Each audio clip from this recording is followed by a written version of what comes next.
नाज़रीन, अवामी न्यूज़ में खबरन जो सिलसिलो जारी है। इन वक्त असीं तव्हांखे किप्रो में खबर ॾींदा हलूं त किप्रो में सख्त गर्मी दौरान बिजली जी अणिनालियन लोड शेडिंग जो सिलसिलो जारी है। शहर में सुबह दोपहर ऐं शाम खां अलावा रात जी भी बिजली की बंदिश मामूल बणिजी वई है। बिजली की लोड शेडिंग के करे रवासिन जा हंज बीणा थी विया आहिनि। शहरी इन गर्मी में सख्त परेशान। शहरनि वसवारनि खां मुतालबो कयो है त बिजली की लोड शेडिंग में कमी कई वञे जीअं असीं गर्मी खां बची सघूं। असांजे हिन खां लॉकडाउन में लेट सही हुई, हाणे हिते अधु कलाक अचे थी, 2 कलाक वञे थी। ठीक वेठा आहियूं असीं पाणी।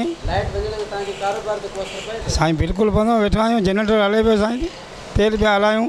लाइट बाबा लाइट जा रही है बहुत, और लाइट के करके जुल्म लगा पड़ा है, पानी भी नहीं आता लाइट के करके, और बच्चे परेशान हैं। समझ में आए, बीमारी बढ़ रही है, दाने बढ़ रहे हैं। न वञणु खपे, लाइट तो वेंदी आहे साईं, हाणे छा कयूं साईं, छा कयूं हाणे गरीब माण्हू छा थो करे, लाइट हले बि कोन थी सही, हाणे माण्हू छा थो करे सघे जी।